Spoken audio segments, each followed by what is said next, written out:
There are two industries built on the promise in the title of this video, and both of them are selling you exactly half of a law. The first one has a word for everything: funnels, leverage, systems, asymmetric bets. A 30-page framework with arrows on it, sold almost always by somebody whose only real money came from selling the framework. It is all method and no engine. And when the method stops working, and every method eventually stops working, the person holding it has learned nothing he can carry anywhere else. The second one has gone quiet and gentle. It saves the videos. It buys the third book this year on the same subject and highlights it beautifully. Somewhere along the way, it replaced wanting something with researching wanting something, and it has been perfectly at peace for 4 years while absolutely nothing has moved. Underneath both of them, there is an older formula that actually does what the title of this video says.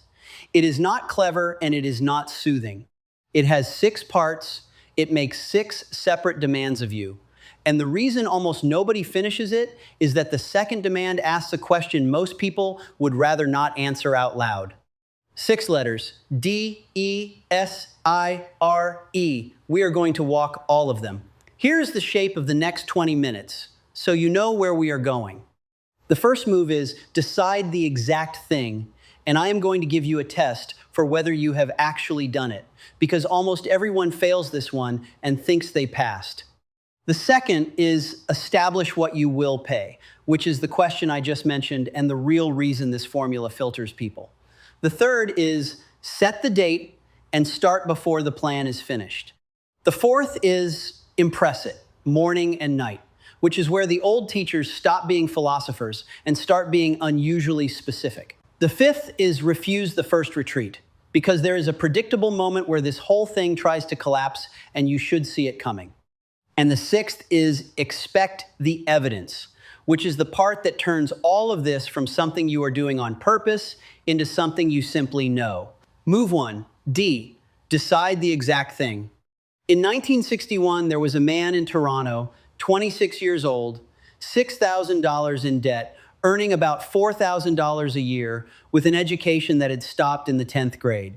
A man he worked for, Ray Stanford, handed him a copy of Think and Grow Rich. Within roughly 12 months, his annual income had gone from $4,000 to $175,000. Not by inventing anything. He cleaned offices. His name was Bob Proctor, and he spent the next 60 years explaining what happened in that 12 months. So we have his account of it in more detail than we have for almost anybody. And the first thing he did was not work harder. The first thing he did was write down a number. Not more money, not financial freedom, not enough to stop worrying, a figure in dollars. And the figure was so far past what he was actually earning that he could not say it to anyone without embarrassing himself. That is step 1 of the formula, and it is the one nearly everybody thinks they have completed. Hill puts it first for a reason. He does not say want money. He says, fix in your mind the exact amount you intend to possess. Exact. Not a direction, not a mood, not a better version of the current thing. Here is the test, and I would like you to actually run it while you are listening. Imagine the thing you want is going to be delivered to your door tomorrow morning by somebody who has never met you and cannot ask you any questions. Could they do it? Would they know what to bring? Would they know when they had finished? If the answer involves them ringing your doorbell and saying, "Excuse me, but what exactly?" then you have not decided anything yet. You have expressed a preference. Preferences do not move the deeper mind. They are too vague to act on, and the part of you that would do the acting is astonishingly literal. This is what the old teachers meant by a burning desire, and the word people always misread is not burning. It is the definiteness underneath it. A fire that is spread thin over a whole field is warmth. The same fire concentrated on one point cuts steel. Nothing changed except how much ground it was asked to cover. So the first move is not to want more. It is to want one thing, exactly, in language a stranger could act on. And notice what this costs you, because it does cost something. The moment you name one exact thing, you have quietly said no to 100 other things you were keeping open. Most people will not do that. They would rather keep the whole field warm than aim at anything and find out. So here is the first piece of work, and it is genuinely one sentence long. Tonight, write down what you intend to possess in a form your delivery driver could act on. A figure, if it is money. A specific role, if it is work. A named condition, if it is health. One sentence and no adjectives in it that mean nothing when you look at them closely. Better, successful, comfortable. Those are not conditions, they are moods, and you cannot be handed a mood. You will find, when you sit down to do this, that it takes far longer than you expect, and that the difficulty is not writing, it is choosing. That difficulty is the work. Everyone who has ever taught this material has said, in one form or another, that the reason most lives drift is not that people aimed at the wrong thing. It is that they never finished aiming at anything. Move 2, E, establish what you will pay. This is the demand that empties the room. Hill's second step is not what you want. It is what you intend to give in return for it. And he is blunt about why, in a line that has aged extremely well, there is no such reality as something for nothing. Ask most people what they will give, and you get an answer that is not an answer. Hard work, everything I have got, whatever it takes. Those are feelings about paying, not a price. A price is specific. It has a name, and usually the name is something you currently enjoy. In 1975, a broke actor in Los Angeles wrote a screenplay in a very short stretch of time about a club fighter from Philadelphia. He had almost nothing. When he took it out, the studio interest was real, and the offers climbed, eventually into the hundreds of thousands of dollars, which against what he had ever earned was not a number, it was another life. There was one condition: he would not be in it. They wanted a real star in the part. Sylvester Stallone said no. Repeatedly, as the number went up, which is the part worth sitting with, he eventually took a deal worth a small fraction of what he had been offered in order to play Rocky himself. Now, the usual telling of that story makes it about belief, and it is easy to make it inspirational and cheap. What it actually is a man who had completed step 2. He knew exactly what he wanted, and he knew exactly what he was willing to pay for it, and the price was a life-changing amount of money he did not have. He had run that calculation before the offer ever came. That is why he could answer in the room. Almost nobody has run it. So when the price finally appears, and it always appears in a form you did not expect, they experience it as an obstacle rather than as the invoice for the thing they said they wanted. So do it now, on paper. What are you giving? 2 hours a night that currently belong to something else. The approval of a particular group of people. A version of yourself that is comfortable and well-liked and going nowhere. Money you would rather keep. Say the actual item. And then notice something the old material is quietly insistent about. What you give is not a punishment, and it is not a sacrifice to be admired. It is service, in a form the world is willing to trade for. Hill spends whole chapters on this. The price is almost never suffering. The price is usually value you have not yet been willing to create, given to people you have not yet been willing to serve. Move 3. S. Set the date and start before you are ready. Step 3 is a definite date. Step 4 is a definite plan. And Hill adds 4 words that most people skip straight past. Begin at once, whether you are ready or not. Those two belong together, and the reason is mechanical rather than motivational. A wish has no date, so it has no schedule. So it never touches your calendar. So it never touches your week. So it never touches your life. It stays a wish forever and feels lovely the entire time. Put a date on it and something uncomfortable happens immediately. The thing acquires a shape. You can now count backwards from it. And counting backwards is what produces a plan, because a plan is nothing more than a date, worked backwards until it reaches tonight. Now, the half of this people get wrong. They wait for the plan to be good. Back to Toronto. When Bob Proctor decided on his number, he did not have a business. He had a job cleaning offices for somebody else. The plan he began with was, by his own account, not much of a plan. He started cleaning offices on his own, then hired people, then took the same simple idea into other buildings, then other cities. That one plain idea eventually became a company operating in 12 countries. He did not sit down in 1961 and design that. He could not have. He started with the aim fixed and a first plan that was mostly missing, and the plan filled itself in as he moved, which is the only way plans have ever filled themselves in. This is where I want to be very clear about something, because it is the difference between this material and the noise around it. Nobody in this lineage taught that you sit still and the thing arrives. Hill wants the plan written the same day. Shinn always followed the word with an act of faith, some concrete step taken as though the thing were already settled. The imagining and the moving are not rivals, and they were never presented as rivals. They are the two halves of one instruction, and the reason so many people get half a result is that they picked a camp. Shinn has an example of this that I think about often. A man in sales came to her with poor figures and a long-standing complaint about his customers. Her instruction was not to work more hours or to sharpen his pitch. It was to bless every one of them quietly before he ever walked through the door. He thought it was nonsense, and he did it anyway. And the figures changed. You can read that as mysticism if you want to. I would rather you read it mechanically. A man who blesses the person he is about to meet walks into that room as a different man than one who has spent the drive over resenting him. She had not handed him a technique for controlling customers. She had handed him an act of faith that altered the only thing he had ever actually controlled, which was who arrived. That is what starting before you are ready looks like in practice. Not a leap. A small concrete act, taken today, that only makes sense if the thing is already settled. So, a date. Then the first plan, written today, knowing it is probably wrong. Then, one action tonight, however small, that would only make sense if the date were real. Move 4. Impress it, morning and night. Here is where the philosophy stops and the old teachers become oddly practical. Hill's 5th and 6th steps are that you write the whole thing out, the exact thing, the price, the date, the plan, in one clear statement. And then you read it aloud twice every day. Once when you wake, once before you sleep.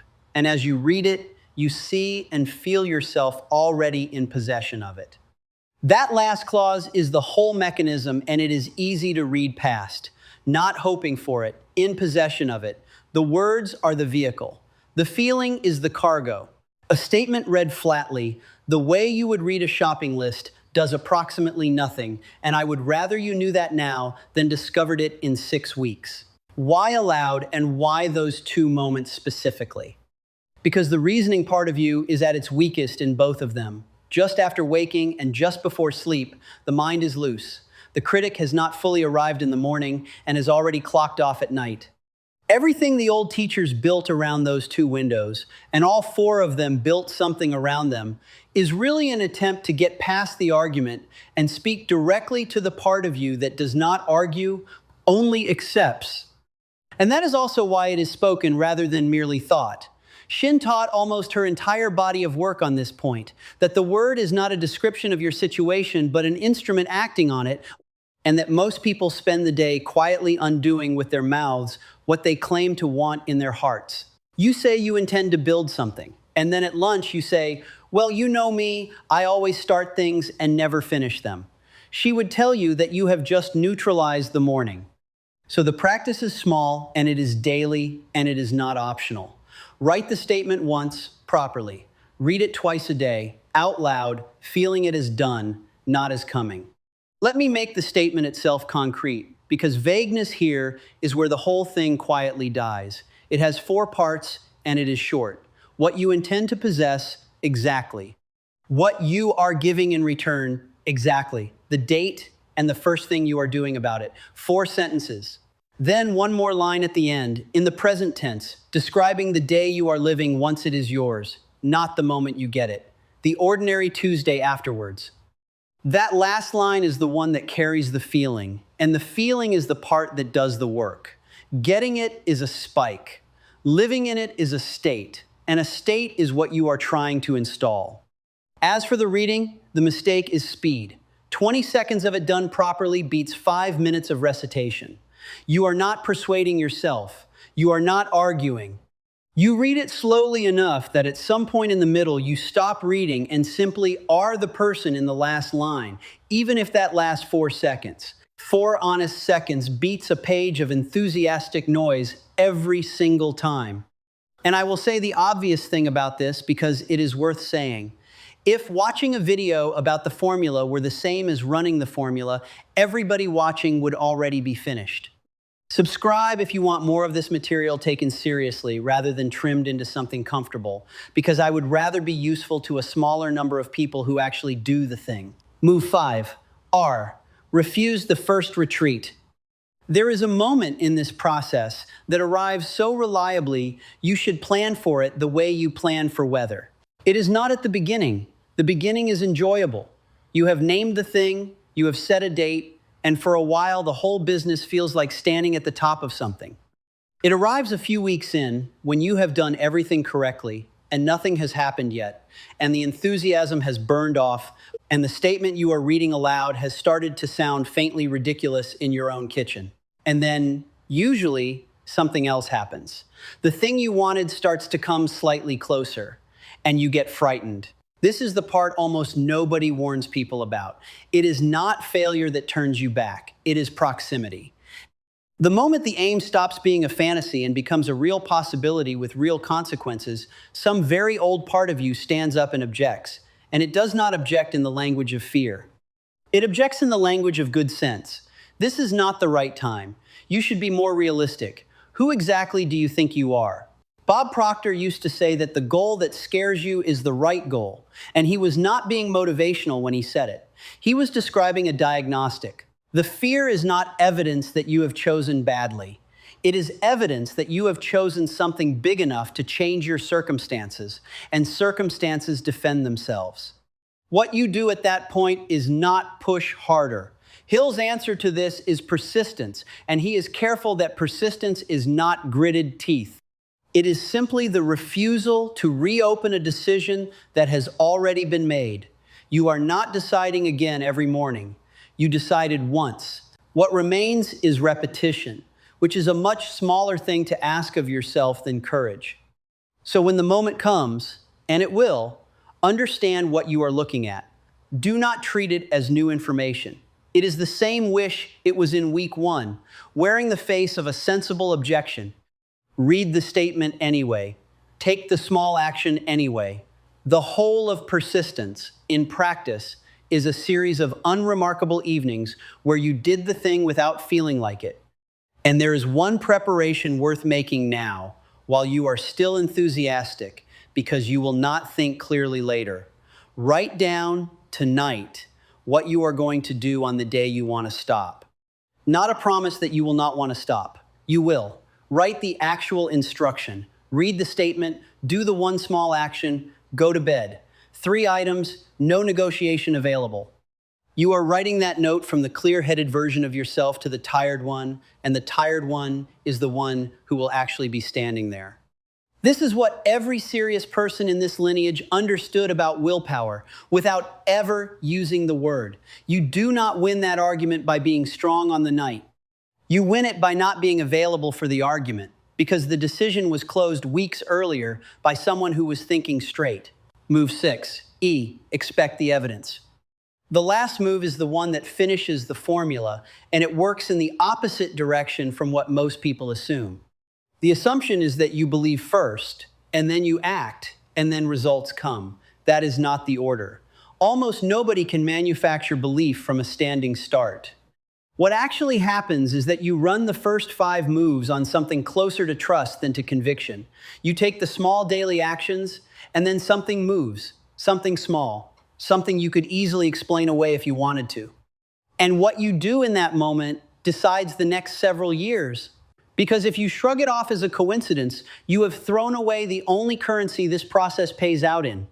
And if you mark it and write it down and treat it as a report back rather than a fluke, then the next time you read that statement aloud, you are not making a claim anymore. You are referring to something. That is the change. Belief stops being an effort of will and becomes ordinary recall, and once that happens, you are essentially unstoppable, because nothing is taking any strength to hold. Which is exactly why I want the first piece of evidence you go after to be small, not the whole aim. $100. An amount you cannot argue is life-changing and cannot argue is impossible, arriving on purpose rather than by accident in 14 days. That is what the 14-day money magnet is, and it exists for one narrow reason: to get you your first honest piece of evidence quickly before the enthusiasm runs out. One short email a day and one small task a day built out of exactly this material. It is paid, and the reason is not a secret. Free things get watched, paid things get done. And if you run the 14 days properly and the $100 does not turn up, you write to me and I return your money, all of it, because I would rather refund a few people than teach this to a room that never tests it. The link is in the description. Then take what that proves and point it at the real thing. So, that is the formula. Decide the exact thing in language a stranger could act on. Establish what you will pay by name before the invoice arrives. Set the date, then begin before the plan is finished. Impress it morning and night, aloud, felt as already yours. Refuse the first retreat when the fear arrives dressed as good sense, and expect the evidence, then honor it when it comes. 6 moves. None of them are difficult. Not one of them requires anything you were not born with. And yet, the man cleaning offices in Toronto in 1961 had every reason not to bother. $6,000 of debt, $4,000 a year, 10th grade education, no connections, no capital, nothing at all except a borrowed book and a willingness to do 6 unglamorous things in order. The difference between him and the people around him was never talent, and it was never luck, and it certainly was not information. Half the men he worked with could have read the same book. The difference was that he wrote down the number, named his price, set the date, started before he was ready, said it out loud every morning and every night for years, refused to quit when it got frightening, and believed the evidence when it finally showed up.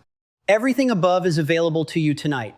The whole formula fits on one side of a piece of paper. The only question is the second one. It was always the second one, not what do you want, because everyone knows what they want and it costs nothing to know it. What are you willing to pay? Answer that honestly in writing before you go to sleep. The rest of it is just work you already know how to do.